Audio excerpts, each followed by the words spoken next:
All right, guys, so welcome back to the channel. Haven't made a video in a while, but we have this 72 Nova for sale. It's a big block car. I've been getting a lot of questions about it. We got it listed, I mean, for giveaway price, man. I mean, I'm asking $7,500 for it. It's a running, driving, big block turbo 400. It's got a 6-point cage in it, you know. But the car's got some rust issues. Car sat outside for a long time. And guys, if you have a classic car, don't let it sit outside, man. It's just gonna rot away. And if you can't fix it, sell it, right? But don't do this. Don't leave cars sitting outside for a long time. This car did not look like this when it was first parked. The car actually looked really nice, and then it was left outside for 3 years in the elements. And you know, a lot of the old bodywork started popping up. Some of the old metal started to give way. So we're gonna start at the bottom. We're gonna do a quick review of the car. We're gonna start at the bottom. Everybody's been asking questions about the floor pans on the car, so we'll go there first, and then we'll talk about the rest. So yeah, 454 bored out to 468. Car has manual brakes, but it's got disc brakes. Okay, solid mounts, high stall converter. Car has a working turbo 400. Nothing wrong with it. Works just fine. Let's look at the floor pans real quick. Let me get a light on here. Everybody's been asking about the floor pans. Floor pans on the car are solid as can be. Here, I'll zoom out a little bit. Now, the car was a 4-speed car, so you're gonna see the patch that somebody made, or it may have been a 3-speed car. I know the pedal's still there, so yeah. So, like I said, floor pans are solid all the way. Back area, both sides, solid as can be. Right? Car has frame connectors welded into the back frame, and then welded into the uniframe, the part in the front. All right. Rockers are in good shape. That's one of the hardest areas to repair, is the rocker. All right, so we'll look at the back real quick in the trunk pan. So you can see the trunk pan. I mean, a lot of surface rust. Obviously, the hole is cut here for the fuel cell, where the fuel cell goes. Just got a patch there. I mean, it just depends on how picky you are, man. I mean, I'd put some patches over it. Rear end, it's a 10-bolt, 8.5. 373 gears. Car sat for a long time. The fuel pump, as I stated, it seems like it's a bit weak to me. It's got a filter there, and it's got a filter there. I haven't replaced those. But I did get clean fuel to come out, so yeah. All right, well, let's look at the sides now before we bring it down. All right, so starting at the front, passenger side. The wheels are wheel Vintiques rallies. These are not old beat up rallies. These are actually a newer rally. Front fender, passenger side. Obviously needs some work here, work there. The bottom where it bolts up though is actually in really good shape. The door, a little bit of work here. Rockers are in real good shape. Gonna need a little bit of work here in this area. And then the door's got a few little, this one's not even through. This one is not through. This one's not through. So you can actually just sand those up, put a little bit of filler in them and be okay. This one's gonna need a little bit of work. Rear wheel wells, that's a problem issue on these cars. All the Novas, the rear wheel wells go bad on them, but these have been repaired a little bit. Then the back area, like I said, is actually not as bad as I thought it was going to be. This area usually rots real bad on these cars, but this area here is obviously an old repair that came back out. So again, the rockers are all in real good shape on this side. All right, let's look at the other side. Again, starting at the front, wheel Vintiques wheel. This fender is really good up until you get to about this point here. You got a little bit of bubbles there. You got a spot here. Driver's door, got a little spot down at the bottom. This is all from water coming in from the car sitting outside and the water just sits there. And then the doors have drain holes in the bottom. If you don't clean those out, the water's just gonna stay there. So look at the door real quick. Got a little bit of rust through there, and then right there. The rocker, again, real good shape, right? Only like right here, some moron put a jack there and try to lift the car from there. That's not where you lift these cars from. You gotta go all the way down there. So, then again, we'll look at the wheel well. This is an old repair.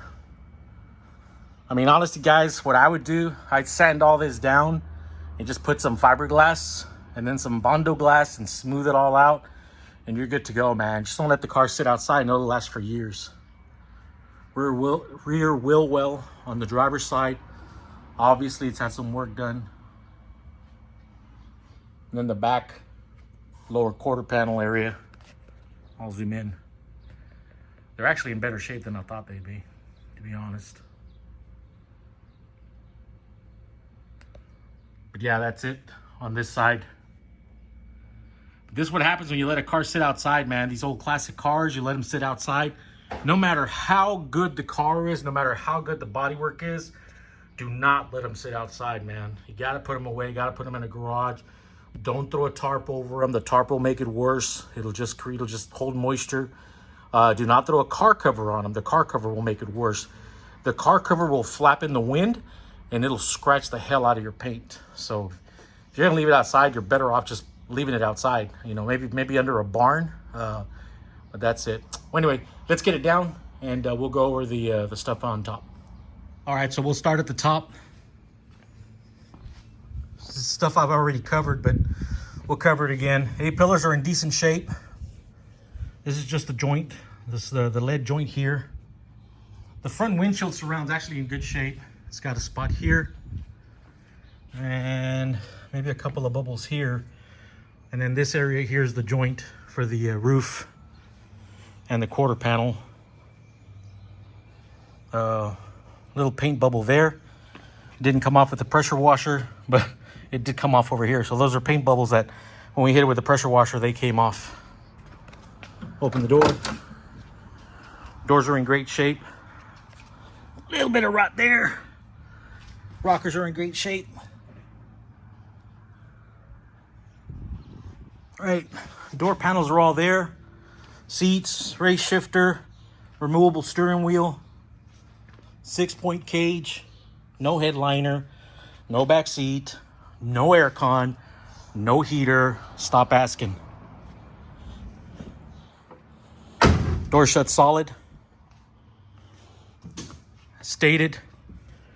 Rear surround, window surround area. They didn't seal it properly. Obviously, water's going to get in there and start to rot.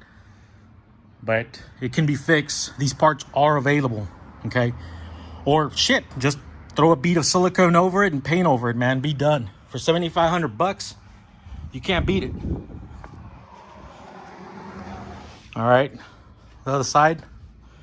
Again, little pinhole here. A-pillar is actually in good shape. A few little bubbles here. Clear's peeling a little bit right here. Clear peeled right here. Right here is the joint, the lead joint. A lot of shops don't know how to prep this area, right? So obviously the paint's not going to adhere properly, but other than that, that's that. And again, the window surround. Right, the back window is going to need some attention.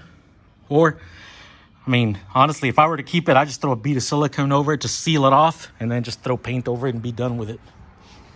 Driver's door, again, rocker panel. Door hinges are in great shape. All electrical is there. Turn signals, stop lights, headlights, all the wiring is there, okay? 6-point cage, fully welded into the frame connectors. Door shut solid. So let's look at the back area. This is the largest area of concern for a lot of people, right? And I can certainly understand why. And this is the reason the car is so cheap, right? So the trunk area, obviously with the water leak, right? It rotted out this rail back here where the seal goes. Now, all this is available from NPD or from eBay. You literally just have a good metal shop, just cut all that shit out and then just weld a welded up. Okay. Under here, the package tray. Again, you let water sit there for too long, it's gonna rot it out. That package tray is available on eBay for like 180 bucks. Again, just cut it out and weld it in, you know. Again, all you gotta do is find just a good shop that can do it for you. Fuel cell, Optima battery does not go with the car. I am charging up another battery to go with the car. This battery, I don't think it's any good. It's the battery that was in the car when I got it, and the car was parked for 3 years outside, so obviously that battery's not going to be any good. The truck itself has a few little spots here, easily fixed. Has a few little spots here, but other than that, internally, the trunk's actually in really good shape. So all the stuff is just on the outside. Again, if this car was left indoors, this would not have happened. All right, let's fire it up. I'm not going to get in it, man. I'm a big boy. It's a son of a gun to get in and out with the roll cage, but let's see if we can get it turned on real quick. Key forward, turn on the ignition, turn this on, fuel pump. These are the fans. Here we go. Oil pressure, 60 pounds of oil pressure. Fires right up.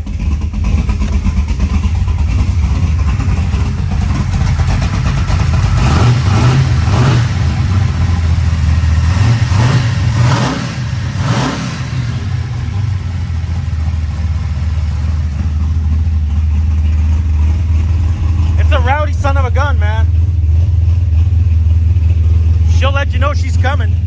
From Texas, you know what I'm talking about, man. It's 304 today. It may not look like it in the video, but it's hot. So there it is, 454 big block, aluminum water pump, Wilson alternator, pumping out 14 bolts, aluminum radiator, dual electric fans, MSD ignition, manual disc brakes. With that big a cam, you really can't have power brakes anyway. So yeah, there it is, man. 7,500 bucks. I got a clean and clear Texas title on it. I do have the car posted on Facebook, but all I'm getting on there is just a bunch of likes and then a bunch of people wanting me to deliver the car to them to freaking Canada. So yeah, that's not gonna happen. So that's it. Thanks for watching.